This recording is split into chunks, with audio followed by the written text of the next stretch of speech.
평화가 함께 하시기를 빕니다. 우리 옆 사람들하고도 한번 복을 빌어주겠습니다. 샬롬.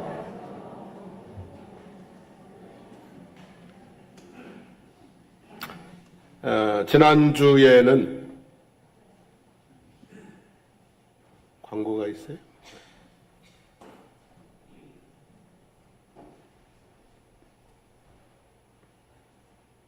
누구, 우리 교회 차 아니죠? 네? 그러니까 남의 교회 주차장에 차, 누구? 그래? 아무튼, 37저 4079, 누구예요? 차 좀 빼달라고 하네요, 얼른. 37저 4079. 당첨되셨어요? 갔다 오실 때까지 기다릴까요?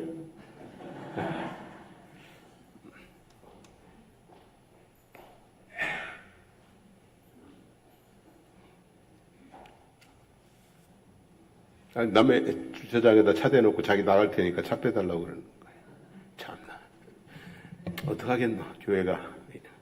지고 살아야지. 자, 지난주에는 바울과 실라가 빌립보에도 전도하다가 점치는 귀신 들린 여종을 만나 겪은 이야기를 살펴보았습니다.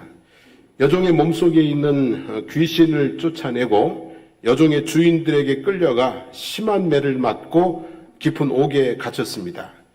하지만 원망하지 않고 그 옥에서 한밤중에 기도하고 찬송하다가 옥문이 열리는 기적을 경험했습니다. 그리고 그 기적을 자유의 기회로, 다시 말하면 도망갈 수 있는 기회로 삼지 않고 간수와 그 집을 구원하는 기회로 삼았다는 말씀을 드렸어요. 우리 예수 믿는 사람들은 우리가 받은 은혜, 우리가 받은 복, 우리가 받은 놀라운 기적들, 이런 것을 모두 다 무슨 기회로요? 전도의 기회로 삼는 것이 우리가 해야 될 일인 줄로 믿습니다. 오늘은 다음 주일 이후 초청주의를 앞두고 십자가의 도에 대해서 말씀을 드리려고 합니다. 우리가 이미 다 잘 알고 있는 말씀이겠지만 다시 한번 또 상기하고 마음의 십자가의 은혜를 새기는 시간이 되었으면 합니다. 십자가는 본래 사형에 해당하는 죄인을 가장 고통스럽게 처벌하는 형틀입니다.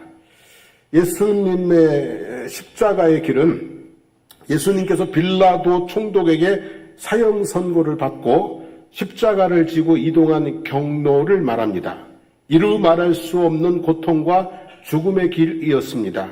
하지만 그 길은 온 생명을 살리기 위한 길이었습니다. 그 길이는 불과 600m 정도밖에 안 됩니다. 하지만 그 길은 영원한 세계로 이어지는 길이 되었습니다.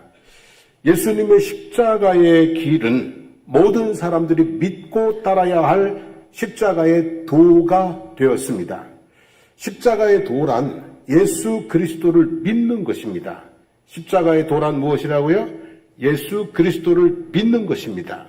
근데 예수 그리스도를 어떤 분으로 믿느냐? 요한복음 14장 6절 말씀 같이 읽어봅니다.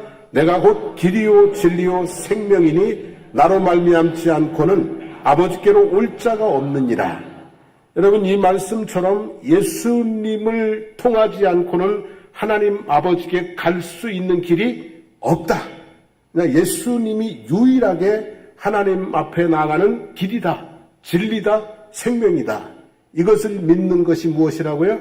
십자가의 도라고 하는 것입니다.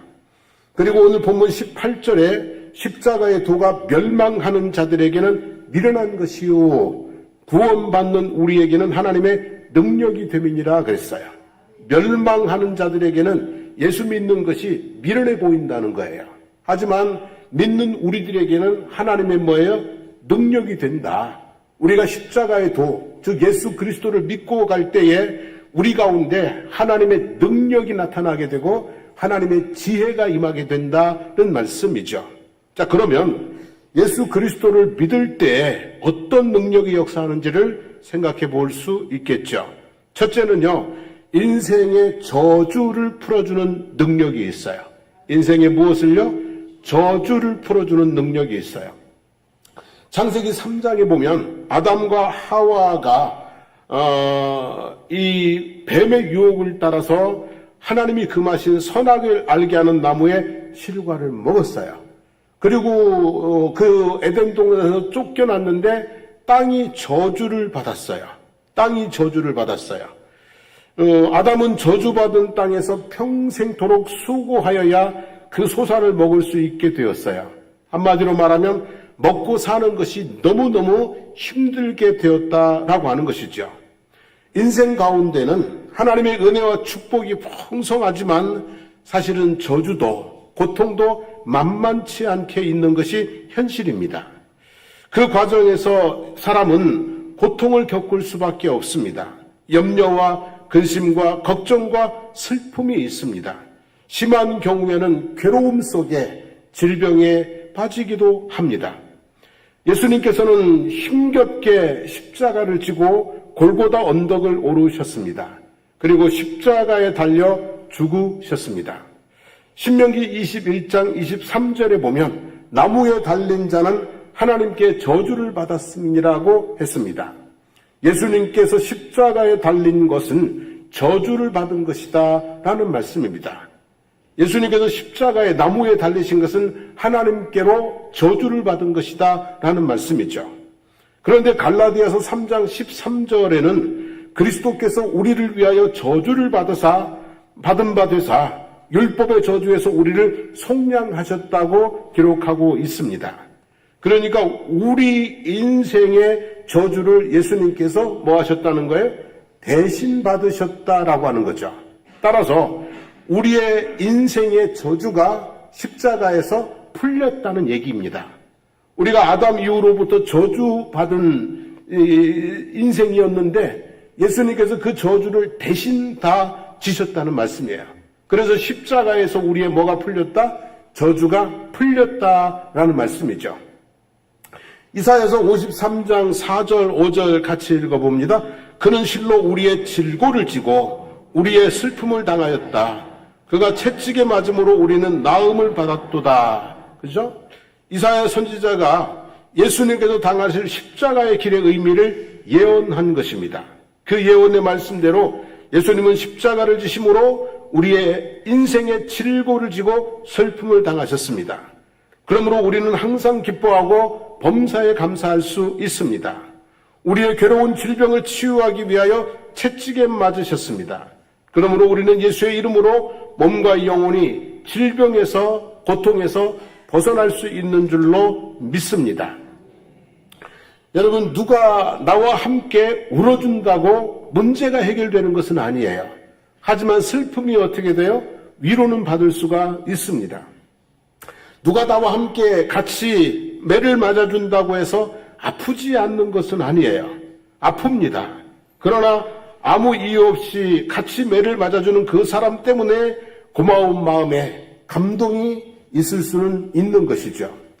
세상살이가 힘들어요. 그러나 아무 죄 없이 십자가의 길을 걸어가신 예수님을 생각하면 힘든 세상을 살아갈 수 있는 힘과 용기가 생깁니다. 억울한 일을 당하여 참을 수가 없는 경우도 있어요. 그러나 아무 죄 없이 십자가의 길을 걸어가신 예수님을 생각하면 나름 위로가 되고 참아야지 하는 마음이 생겨져요. 육신의 질병으로 고통을 당합니다. 그런데 채찍을 맞으면서 십자가에 못 박여 죽으신 예수님을 생각하면 내가 당하는 이 아픔은 별것도 아니다. 또 그렇게 스스로를 뭐 할 수 있어요? 위로할 수가 있어요. 여러분, 더 나아가서 예수님께서 우리의 슬픔을 대신하였다는 믿음을 갖는다면 슬픔을 떨쳐낼 수도 있어요. 예수님께서 나의 고통을 대신하였다는 믿음을 갖는다면 고통의 자리를 벗어날 수도 있어요. 예수님께서 나의 질병을 대신하였다는 믿음을 갖는다면 치유와 회복의 능력이 내 몸에서 역사할 수도 있는 것입니다. 성도 여러분, 십자가에는 우리의 저주를 담당하신 능력이 있어요. 그래서 십자가에는 위로의 능력이 있고 치유의 능력이 있고 새로운 삶을 향해 희망을 품고 나아갈 수 있는 능력이 있는 줄로 믿습니다. 아무쪼록 여러분, 예수님께서 십자가를 지심으로 내 인생의 저주를 가져가셨다는 믿음으로 인생의 저주와 고통과 슬픔을 벗어버리고 은혜와 축복에 들어가기를 힘쓰는 성도가 되어지기를 바랍니다. 그래서 더 이상 저주의 어두움의 그늘에 있는 것이 아니라 하나님의 은혜의 밝은 빛 가운데 있는 인생을 살아가시기를 축원합니다. 두 번째는 십자가의 도에는 죄사함의 능력이 있어요. 무슨 능력이라고요? 죄사함. 죄를 씻어주는 능력이 있어요. 십자가는 본래 사형수를 처벌하는 형틀이었어요. 로마인들은 노예 또는 도적, 암살자 또는 반역을 일으키는 자들에게만 십자가형을 실시를 했어요. 십자가에 못 박으라는 형이 언도되면 사형수는 쇠나 못이 붙어있는 가죽 채찍으로 심한 매질을 당합니다. 그 다음에는 십자가 횡대를 어깨에 메고 사형장까지 끌려갑니다. 그 목에는 죄 몫이 기록된 판이 걸려 있습니다. 처형지에서 옷이 전부 벗겨집니다.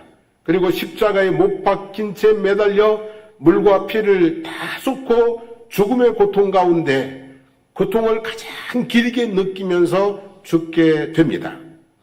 하나님께서 인류의 죄를 심판하기 위하여 이 저주의 십자가 형틀을 사용하신 것입니다. 그런데 사람 중에서 가장 악한 죄인을 매달아 본보기로 삼지 않으시고 당신의 하나뿐인 아들 죄 없으신 예수를 십자가에 매달아 인류의 모든 죄와 저주를 대신 심판받게 하신 것입니다. 죄인을 형벌하기 위해서가 아니라 죄 없는 자로 죄값을 지불하고 죄인을 구원하기 위해서 십자가를 사용하셨다는 말씀이죠. 그래서 십자가에서는 무슨 능력이 있어요?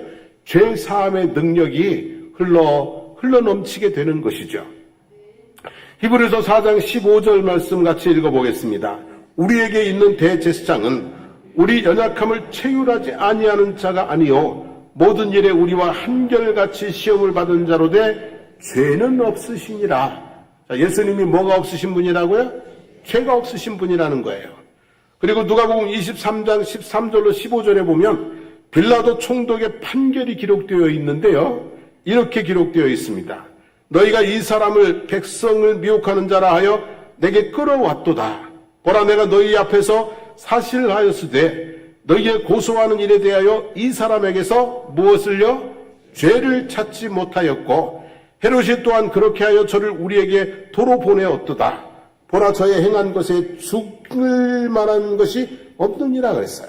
빌라도도 헤롯 왕도 예수님에게서 무엇을 찾지 못했다고요? 죄를 찾지 못했다라고 하는 것이죠. 예수님은 죄가 없으신 분이에요. 그럼에도 불구하고 흉악한 죄인들이 지는 십자가를 지고 죽으셨습니다. 자, 죄의 싹은 뭐라고 그랬어요? 사망이라고 그랬어요. 우리는 죄 가운데 태어나 죄 가운데 살고 있어요. 앞으로도 여전히 전과는 다르겠지만 죄 가운데 살 수밖에 없어요. 의를 행하는 사람이 있으나 죄가 없는 사람은 없습니다. 믿음으로 사는 자가 있으나 죄가 없는 사람은 없습니다. 우리는 솔직히 말해서 죄를 이길 수 있는 능력이 있어요, 없어요? 없잖아요. 우리 장로님들 대표기도 하실 때마다 일주일 동안 말과 행실에 있어서 하나님의 뜻대로 살려고 했지만 살 수 없었다고 늘 고백을 할 수밖에 없는 것이 현실이잖아요. 여러분, 하나님의 마음에 합한 사람, 얘는 내 마음에 쏙 든다 그랬던 사람이 있는데요. 그 누구예요? 다윗이죠, 그죠? 다윗도 죄를 이기지 못했어요. 어느 날 불같이 일어나는 정욕을 다스리지 못해서 자기의 충신인 우리아의 아내 밧세바를 취하고 그 죄를 감추기 위해서 충신 우리아를 죽음의 자리에 몰아넣었던 모습을 볼 수가 있어요.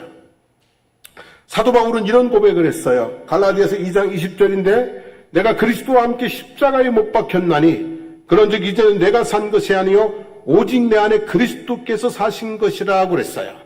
내 안에 내가 살지 않고 누가 산다고요? 그리스도께서 사신다고 그랬어요. 그런 사도 바울도 내가 마음으로는 하나님의 법을 육신으로는 죄의 법을 섬긴다. 오라 나는 곤고한 자로다. 누가 이 사망의 몸에서 나를 건져내라. 그렇게 탄식했던 것을 볼 수가 있어요. 우리가 몸으로 존재하는 동안 우리에게는 죄를 이길 능력이 없어요. 죄값을 지불할 능력도 없어요. 그러므로 우리는 죄와 사망의 길로 갈 수밖에 없어요. 하나님은 우리의 이 명확한 한계를 알고 계셔요. 그래서 선택하신 특단의 조치가 우리의 죽음 대신에 누구를 죽음의 자리에 내놓으신 거예요? 당신의 아들, 독생자를 십자가에 매달아 우리의 모든 죄를 대신 지게 하신 줄로 믿습니다. 그래서 이사야서 53장 5절에 보면 그가 찔림은 무엇 때문이요? 우리의 허물 때문이요. 그가 상함은 무엇 때문이요? 우리의 죄악 때문이다 그랬어요. 이 말씀처럼 예수님께서는 십자가에서 우리의 허물과 죄를 위해서 죽으신 줄로 믿습니다. 구약 시대에는 이스라엘 백성들의 죄의 문제를 해결하기 위해서 제사라는 게 있었어요. 속죄제, 수송아지나 염소나 양을 제물로 가지고 가서 그 머리에 손을 얹고 자기의 죄를 고백하면 그러면 소나 양이나 염소가 내 죄를 대신해서 뭐 하는 거예요? 제물이 되어 죽는 거예요. 그 사람의 죄가 짐승의 죽음으로 용서받게 되는 거예요. 근데 신약시대에서는 인류의 죄의 문제를 해결하기 위해서 예수님께서 속죄 제물이 되셨어요. 양이나 염소가 아니라 하나님의 아들, 하나님의 독생자가 속죄 제물이 되었어요. 이것을 사실로 믿고 나의 죄를 고백할 때 나의 죄가 예수님에게로 전가되고 십자가의 보혈이 나의 모든 죄를 씻어내시는 줄로 믿습니다. 간혹 이런 경우가 있어요. 제가 이제 식당에 갔는데 저희 아내하고 오랜만에 외식을 하겠다고 식당을 갔는데 먼저 오셔서 식사하고 계신 성도님들을 만나는 경우가 있어요. 아니 그러면 이제 반갑다고 인사하고 드시라고 하고 저는 이제 제자리에 가서 주문하고 식사를 해요. 그리고 밥을 다 먹고 이제 마치고 나가서 계산을 하려고 하는데 카운터에서 이렇게 얘기를 해요. 앞에 가신 분이 계산하고 가셨습니다. 그래요. 앞에 가신 분이 계산하고 가셨습니다. 그러면 어떻게 해야 돼요? 그래도 제가 돈을 내야 돼요? 안 내도 돼요? 안 내야 되지. 낼 이유가 없지, 그지? 근데 그것이 너무 미안하고 고마우면 전화해가지고, 아유, 또 어떻게, 아유, 감사하다고, 미안하다, 어쩔 줄 몰라, 감사하다고. 정 아니면 조그만 정성이라도 담아서 마음을 표현하면 돼요. 맞죠, 여러분? 자, 예수님께서 우리의 죄에 대한 값을 다 지불하셨어요. 그러면 그 값을 내가 또 지불해야 돼요, 안 해야 돼요? 해야 돼요, 안 해야 돼요? 할 필요가 없는 거잖아요, 그죠? 예수님께서 우리의 죄값을 다 지불해 주셨으니 우리가 그 죄값을 또 지불하려고 할 필요가 없다는 말씀이에요. 그래서 자신을 학대하거나 죄책감에 늘 불안해하고 그렇게 자기를 멸시하고 그렇게 살 필요가 없다는 얘기예요. 단지 우리가 할 수 있는 것은요, 예수님에게 감사하는 거죠. 내 죄값을 대신 지불해 주셨는데 감사하고, 그래서 예수님께 우리가 할 수 있는 다른 일들을 하면 되는 줄로 믿습니다. 그래서 여러분, 그런 거예요. 반대로 또 이런 경우도 있어요. 저는 그렇게 해본 적은 없는데요. 이렇게 할 수도 있어요. 반대로 제가 식당에 갔는데 먼저 하고 계시는 성도님이 오셨어요. 내가 밥을 먹고 있는데 다른 분이 오셨어, 성도님이. 식사를 마치고 나오면서 저분이 계산할 거예요. 이러고 가면 돼요, 안 돼요? 그러면 이제 밥은 어떻게 공짜로 먹을 수 있지만 그 사람이 돈을 내면서도 먹사가 말이야 공짜밥만 먹으려고 그런다고 막 이럴 수 있잖아요, 그죠? 그러면 존경받는 목회를 할 수가 없는 거예요. 습관적으로 그렇게 행동을 하면은요, 필경 그 교회에서 오래 못 있을 거예요. 여러분, 웃자고 하는 얘기인데요. 그렇습니다. 예수님께서 우리의 모든 죄값을 지불하셨어요. 그죠? 그러니까 이제, 예수님께서 모든 죄값을 다 지불하셨는데, 아무 꺼리낌 없이 막 죄를 짓고 살면은 돼요, 안 돼요? 이게 이제 이렇게 엉뚱한 생각을 가지는 사람들이 있어요, 이단들에게. 그래서 그러면 안 돼요. 자, 깨끗한 옷을 입은 사람과 더러운 옷을 입은 사람 중에 누가 더 조심을 하겠어요? 양복 쭉 빼입은 사람하고 청바지 잠바 입은 사람하고 누가 더 조심하겠어요? 그지? 그런 거예요. 여러분, 작업복을 입으면은요, 아무데나 주저앉아 쉽니다. 추리닝을 입고 슬리퍼를 찍찍 끌고 다니면, 그러면은요, 그냥 행동거지가 조신하지는 않습니다. 근데 이렇게 새로 산 양복을 입으면은요, 반짝반짝 광낸 구두를 신습니다. 걸음걸이도 조심스럽습니다. 다리가 아파도요, 어디 가서 함부로 앉지를 않습니다, 여러분. 자, 뭔 얘기냐면, 우리는 예수 그리스도의 십자가의 은혜로 씻음받은 사람들이에요. 다시 말하면 깨끗한 옷을 입은 사람들이에요. 깨끗한 옷을 입은 사람들이니까 더러운 옷을 입은 사람들하고는 삶의 차원이 뭐 해야 된다고요? 달라야 된다라고 하는 것이죠. 실수하지 않기 위해서 힘써야 돼요. 죄짓지 않기 위해서 힘써야 돼요. 그러나 의도치 않게 실수나 또 육신의 연약함으로 저지르는 죄에 대해서는 너무 자책하지 말고 또 죄책감에 또 사로잡히지 말고 그렇게 몸과 영혼을 상하게 해서는 안 돼요.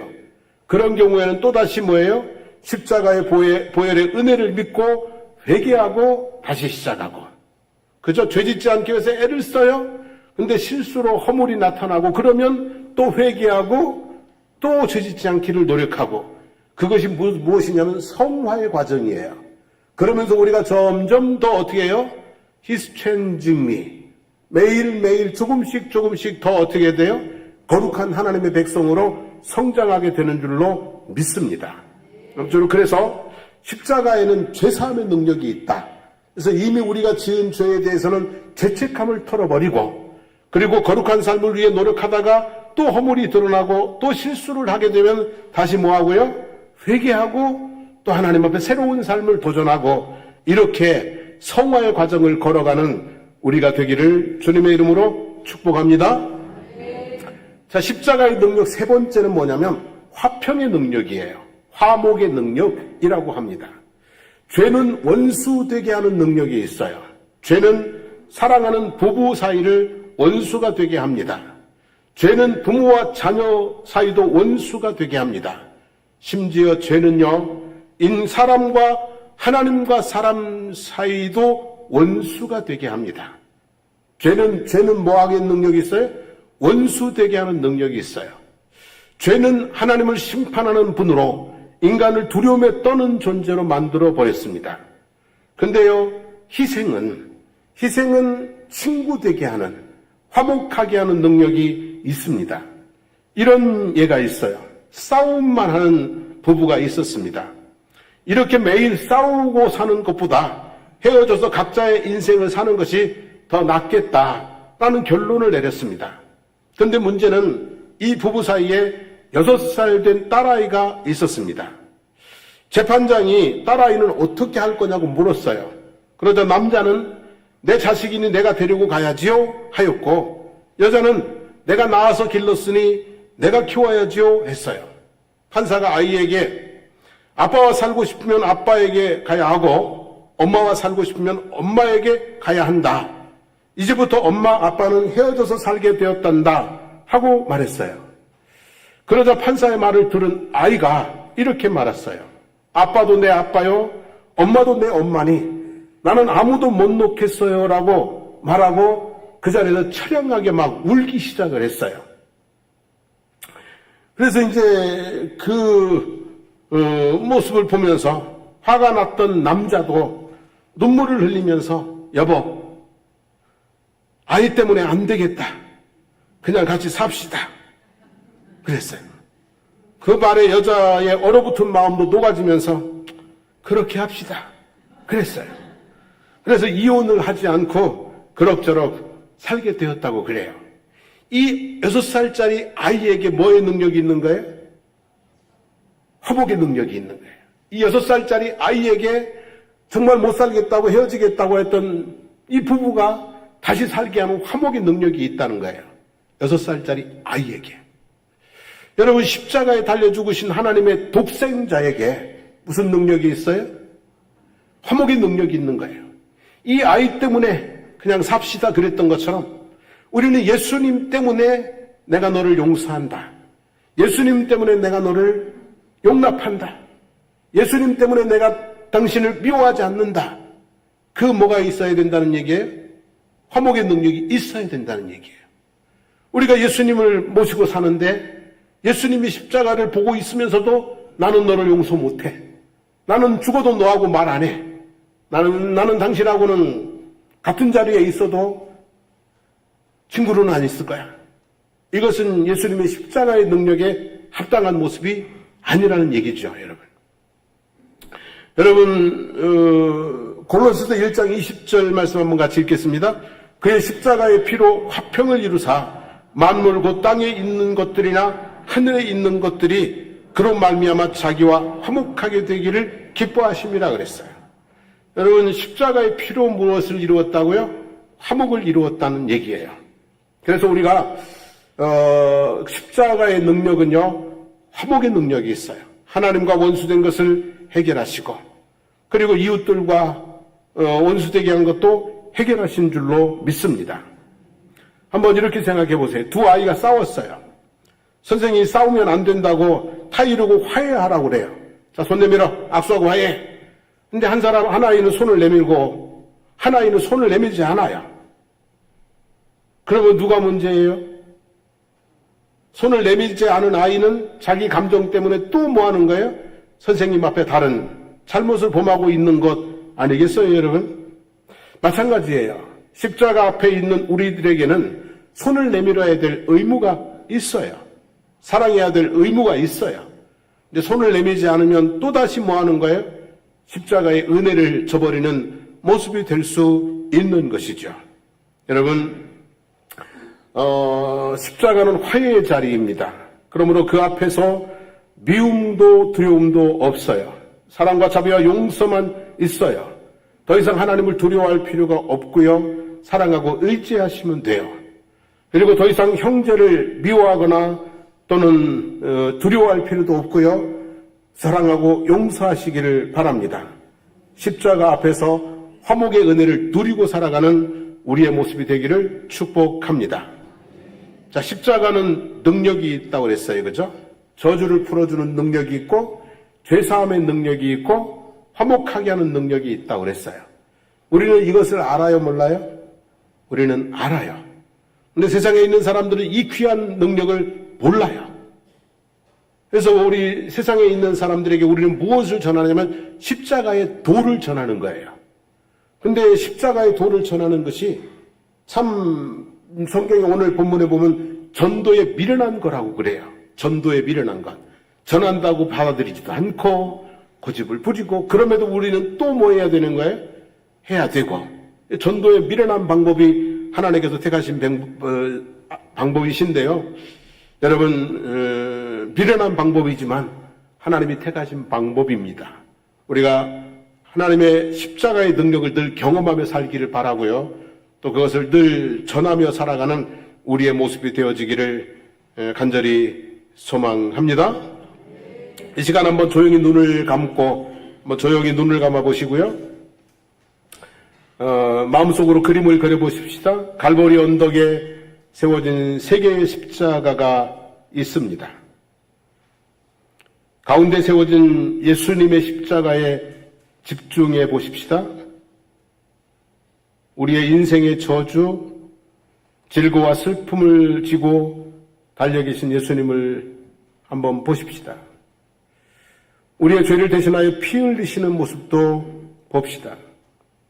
양팔을 벌리시고 화해의 삶을 촉구하시는 주님의 음성도 들어봅시다.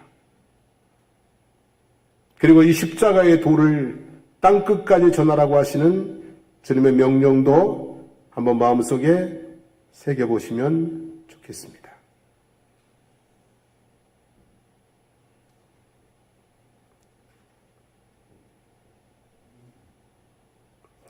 자, 이제 자리에서 일어나셔서 찬양하고 그리고 함께 기도하겠습니다.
갈보리 십자가 위에서 죄짐이 풀렸네. 놀라운 사랑의 갈보리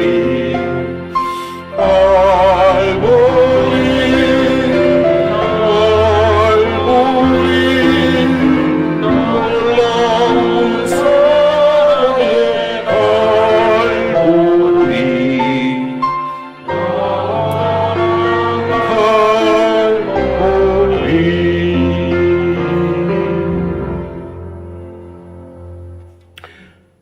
여러분 마음을 짓누르고 있는 것들이 있다면 십자가에서 모든 저주가 풀렸다고 말씀했으니 내 마음을 짓누르고 있는 모든 것들은 떠나갈지어다. 죄책감도 떠나갈지어다. 죄의 습관도 떠나갈지어다. 마음속에 누구를 용서하지 못하고 있는 미움도 떠나갈지어다. 그래서 저주가 풀어버린 사라지는 능력, 죄사함의 능력, 화목의 능력이 나의 삶에 충만하게 되기를 소망하면서 또 하나님 이 십자가의 도를 부지런히 전하겠다고 고백하면서 우리 주여 부르고 기도하겠습니다. 주여, 살아계신 우리 하나님 아버지 고맙습니다. 감사합니다. 하나님 우리를 너무나 사랑하셔서 독생자 예수 그리스도를 십자가에 내어 주심으로 하나님의 능력이 우리의 삶 속에 나타나게 하셨다고 말씀하셨으니 하나님 아버지 이 사실을 믿게 하시고 하나님의 능력이 예수 그리스도로 말미암아 내 삶 속에 역사하는, 크게 역사하는 그런 모습이 있게 되어지기를 간절히 바라옵고 원합니다. 우리의 저주를 대신하셨다고 말씀했사오니 하나님 우리 인생을 짓누르는, 우리의 인생을 어둠 속에 몰아넣는 모든 저주는 떠나갈지어다.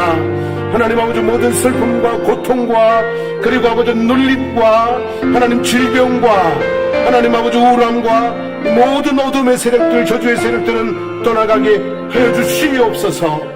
하나님의 주 아버지 자유하게 하신 희망의 삶으로 아버지 하나님 우리가 나아갈 수 있도록 주여 도와주시기를 주님 원합니다. 우리의 모든 죄가 사함을 받았다고 말씀했사오니 더 이상 죄책감에 눌려 살지 않게 하시고 죄의 종이 되어 끌려다니며 살지 않게 도와주시고 하나님 아버지 죄에서 자유함을 얻고 하나님 아버지 정말 아버지 하나님 의인의 길을 걸어가기 위해 힘쓰고 승리하는 저희들이 되게 하여 주시기를 주님 간절히 바라옵고 원합니다. 십자가는 화목의 능력인데 그 화목의 능력을 뿌리치는 아버지 하나님 아버지 완고한 마음이 되지 않게 도와주시기를 원합니다. 예수 그리스도로 말미암아 아버지 하나님 용서하고 미움을 털어버리고 원수로 사랑할 수 있는 아버지 하나님 저희들의 모습이 될 수 있도록 은혜를 베풀어 주시기를 주님 간절히 바라옵고 원합니다.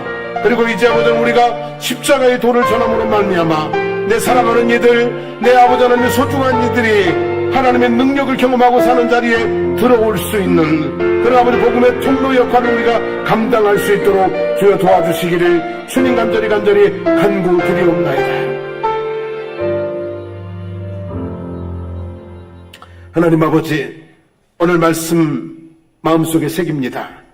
예수 그리스도를 믿음으로 말미암아 하나님의 능력이 우리의 삶 가운데 역사하는 것을 믿습니다. 이제 그 누구도 나를 저주할 수 없고 그 어떤 것도 나를, 내 인생을 저주 가운데로 몰고 갈 수 없다는 사실을 믿습니다. 하나님을 믿음으로 희망 있는, 꿈 있는, 그리고 날마다 새로운 삶을 향해 도전하는 삶을 살아갈 수 있도록 도와주시옵소서. 아버지 하나님 죄사함의 능력을 우리가 배웠으니 하나님 과거에 지은 죄에 묶여 살지 않게 해주시기를 원하고 아버지 지금의 죄의 습관에 묶여 살지 않게 도와주시기를 주님 원하고 우리가 아버지 날마다 회개함으로 아버지 하나님 성화되어져가는 그 길을 걸어갈 수 있도록 하여 주시옵소서.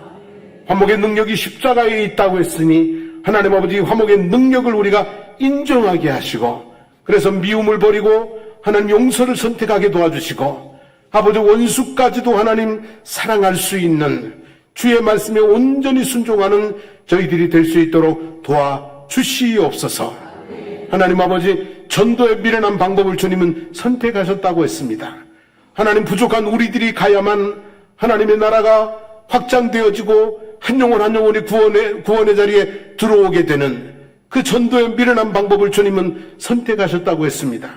하나님 아버지, 우리가 십자가의 도를 전할 수 있게 하옵시고, 아버지, 한 사람 한 사람 하나님 앞에 와서 하나님의 능력을 경험하며 살아가는 그 자리로 이끌어드리는 사명도 감당할 수 있도록 저희들을 붙들어 주시옵소서.